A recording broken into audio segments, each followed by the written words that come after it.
Hello, I'm Dr. Elmer, Advanced Neurospinal Solutions, and I'm here to discuss today, at the request of a patient, migraine headaches. I've seen a lot of migraine headaches in the course of my career, and it's interesting to note how prevalent they're becoming, how often they're a part of a bigger scheme, bigger series of problems, and that I've seen patients they come in just for the migraine headache, but I've seen many patients come in also with many other problems, and the migraine was a part of it. And so in discussing migraine headaches today, I want to kind of clear up some of the ideas of migraine headaches. When I say ideas, I mean I would like to tell you a little bit about my experience with migraines and where they come from. Because frankly, every migraine patient is different. Every brain is wired different, which is really fun. We were all developed in a different way. We had different situations, different homes, different circumstances. Things happened in different orders. For some things didn't happen. For others, things did happen, but they may not have been as much as they needed to fully develop and all that. And so in this case with migraine headaches, that's what makes them precarious. And I'm often asked, well, if in a migraine headache, what would you do? And I always say, because you put the patient in front of me. Because I don't know. I don't know what I'm going to do, because I don't know how the patient presents. I don't know what's going on within the patient. So when the patient comes, I'm going to know right off the bat that they're going to have hypersensitivities. And this is one of the hallmarks of migraine headaches. They are vascular, therefore they often have a pounding nature from the inside out, and they'll often have hypersensitivities. It is not uncommon for them to have periods of time where they don't have a headache, but they have what I call migrainish symptoms. Sensitivity to light, sounds, smells, tastes. Hypersensitivities come from the midbrain or the mesencephalon. Anytime you have sensitivities to light, sounds, they're harsh, smells, tastes, we're talking about a ramped up midbrain. And usually it's ramped up on one side and not ramped up on the other. It's ramped down. Well, we're going to talk about the hypersensitivities and in bringing them down, because you have to do that if you're going to deal with them, and particularly in a way that causes not only confidence in the patient, but the confidence in yourself that you know you're hitting some of the right areas.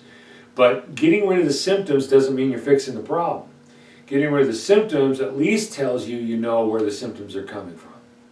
But the cause of the issue, the midbrain being ramped up compared to everything else, can come from as simple as I'm not breathing very well and I've got too much carbon dioxide in my midbrain. And so my midbrain is freaking out.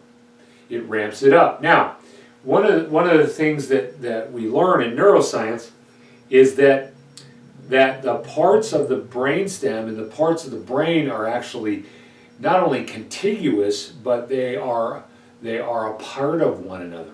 We think of the pons. This is a model of the midbrain, and this is the medulla, this is the pons, and this is the midbrain or the mesencephalon. This is the thalamus, and you got the basal ganglia in there, you got the optic nerves in here. But we tend to think of the pons, and we see the cerebellum behind it. We tend to think of them as two structures, and they are not. The pons and the cerebellum are one. In fact, there are 8 basic nuclei that are contributing to the budding that we call the cerebellum. And so it's more like cauliflower. You've got a stalk, and that stalk has branches and leads to a branching or an outpouching that looks like a budding. Yes, that's what it is. And so it's not uncommon, to have an issue in the pons that's affecting the cerebellum. Well, of course, they are one. They are the same. And so Then when we look at the midbrain or the mesencephalon, each side, the right and the left, are the stalk that leads to the branches and the budding that we call the cortex, the cerebral cortex. And you'll note that when you study the midbrain, that the different parts are going to different parts of the brain. Well, they're contributing. They're making it. They're making the back part is making the occipital lobe. The back part a little lower is turning into the temporal lobe. And you'll notice that the functions in that midbrain are contributing to the functions of the budding or the outpouching. So this makes no sense to some, and that's okay. But if you see that hypersensitivity in that little structure is going to lead to hypersensitivity in that entire half of the brain. It is also the beginning of the sympathetic nervous system, which is the fuel supply. And the sympathetic nervous system, the fight or flight system, but it's the function system. I like that term even better because it gets things moving and functioning. Because when you ask it to do something, you got to supply the fuel for it. So it is the fuel supply system. And when it gets irritated, it jacks up that fuel supply. Now the brain feels no pain in and of itself. It perceives pain and interprets pain, but it doesn't. If you cut through the scalp, break a piece open, you're going to feel pain doing that. If you cut the dura mater and open it up, that is incredibly painful. But once you get to the brain, you stick a knife in the brain doesn't perceive its own pain. And so the pain of a migraine isn't within the brain itself, it's interpreted there. But the pain is actually the dura. The dura around it is very dense with C fibers. Those are, we call them slow pain fibers. The slow pain fibers are like the deep, rending, aching, gnawing pain of a period, or a kidney dysfunction, or the initial pain of getting kicked in the testicles it's more of a fast pain. But then that deep, aching, gnawing pain is C fiber pain. We call it slow pain.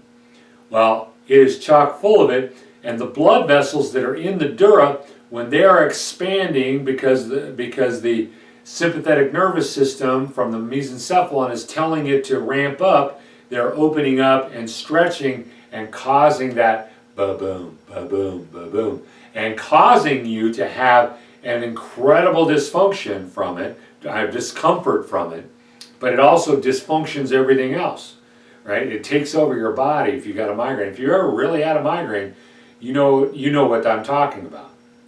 And so, in dealing with the symptoms, we're going to be working with the midbrain to draw it down. We're going to figure out which side is having a problem. If you've got a CO2 problem, it's on both sides. What I find is if you've got a CO2 problem, if I can get the patient to hyperventilate, at some point when they get dizzy and that through breathing, they're gonna when I retest the finger tap or other means to determine the mesencephalon and which one is ramped up or not working the way it should be, I'm going to find that now it's down to the one side, and the one side is the one that I need to be working on. So, but in affecting that mesencephalon, I'm going to be working to use the frontal lobe on the same side to knock it down. The frontal lobe's job is to continuously inhibit the mesencephalon. It's like a mom that needs extra tender, loving care. And so we want to continuously do things.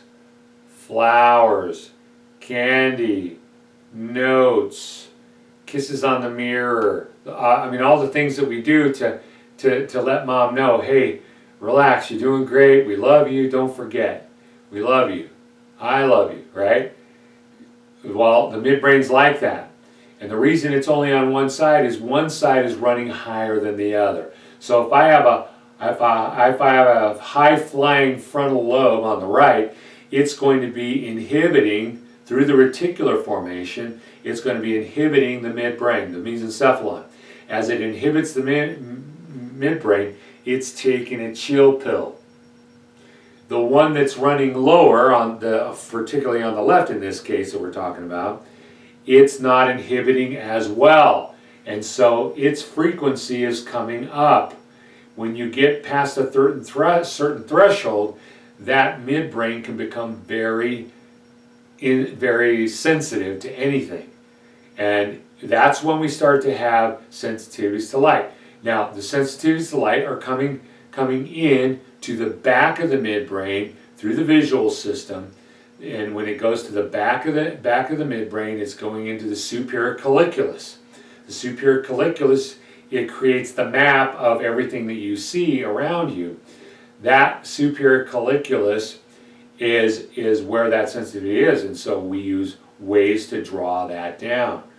Particularly driving the cortex, in this case on the left, with either a sense of smell, or we could easily use eye movements, saccades in the opposite direction. We could use, but we work to draw it down. So we do some things until we hit threshold, and then we retest. We shine some light. Going to shine some light from one side. We call it scalping. We're going to shine it from one side to the other at a 45-degree angle, and it's going to hit the inside of the retina and cross over to this mesencephalon, to the Ettinger-Westphal nucleus, and the visual fibers are going to go into the superior colliculus. If it's hypersensitive, it's on this side. And if it's on this side, we need to turn up the brain on this side to inhibit it. And so that is the way we analyze it. If it's sense of sound, we run a tuning fork next to their ear, and I've seen it where you run a tuning fork and run it to the other, and they're going like this. That's aversive behavior, and they're severely hypersensitive. Okay, so we need to do something to draw that down. And each one of these things is going to draw down the hypersensitivities. They're also going to need to start to learn to eat protein so that the brain can work, so that it can do the inhibition process through the reticular formation. Now, the real issues of getting those sensitivities down is the first stage of trying to figure out how to cause the patient to be in a modicum of comfort compared to what they've been having, so that you can have the time to figure out the other areas of the brain that are not functioning properly, so that you have a severe imbalancement of one hemisphere to the other. Because I could easily say, well, it's my left brain that's running low, therefore I can't, if it's not running at that high, I can't keep the midbrain from ramping up. Say, okay, well, it's easy to say that, and we know that it's the left midbrain. But the cortex is based, its frequency is based on the function of the opposite cerebellum. And so that opposite cerebellum has to be running at a higher level. If I have a cerebellum on one side and a cerebellum on another, and if the left cerebellum is an Olympic gymnast and the right cerebellum is a tumbler, that's how good the circuitry is, how refined the circuitry is, how much differentiation and skill that the circuitry is. It's not going to drive the cerebellum at a very high level. So you get out of bed, and I'm driving this part really high, and it's inhibiting the midbrain at a high level, and this one I get out of bed, and it's only driving at this high, and so it's not inhibiting nearly at the same level, and so it could ramp up. And so I need to be developing the circuitry, the related circuitry in that cerebellum that's on the right. That's at least one of the factors.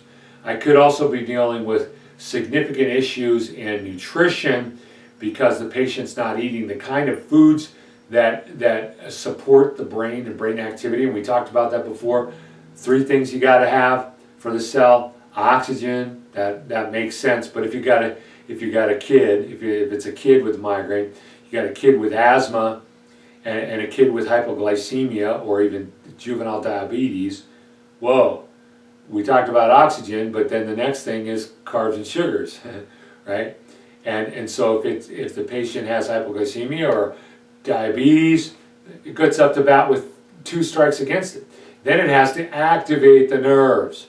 But if you're going to activate the nerves, you have to have protein, because protein causes immediate early gene response, which allows the actual firing of the nerve, but it also upgrades, and that's the essence of neuroplasticity. Firing the nerve causes immediate early gene response, and therefore, as you do immediate early gene response, the cells upgrade and become better. So internally they change. So that process allows us to create a change within those cells. But we're looking for those cells that are becoming weak, that are becoming hypersensitive, because they need to be fired within their metabolic capabilities. If you overfire them, you could kill them. And so migraine headaches are precarious. You could be going in a positive direction and then find out something else that you did all of a sudden ramps it up again. The other thing we need to do is make sure that there is nothing that we're doing that is going to trigger the headache. Either behaviors, hormonal events, stress things. That's the common thing, right? We're gonna eliminate those things. Yeah, right. Welcome to the planet Earth on 2020.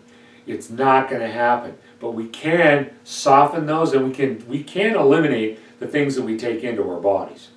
And so if you're eating a food that potentially could cause inflammation in the brain, if you're eating a food that could cause that irritation of the mesencephalon, that triggers it. You got to eliminate it until you eliminate the need to eliminate it.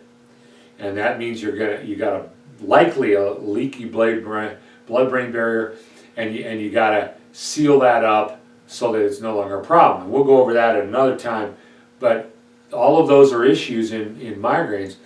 For me, the fun part about migraines, if there was a fun part, is being able to use multiplicity of skills and understanding to figure out all the pieces, parts of the issue, to finally bring it to a culmination so that the patient no longer has a migraine headache, no longer creates the migraine headache and that. And so I hope this helps. If you have any more questions about migraine headaches or different issues within migraine headaches, please contact us either via email, askdocfixit@gmail.com, or our office number is 702-798-1112. If you ask for something that we've already done a video, we'll immediately send you the link to it. If you ask something that we haven't done, we'll put it on a list and do another video for you. And that's how this video cache or conglomeration is happening. So have a blessed day, and we look forward to seeing you again.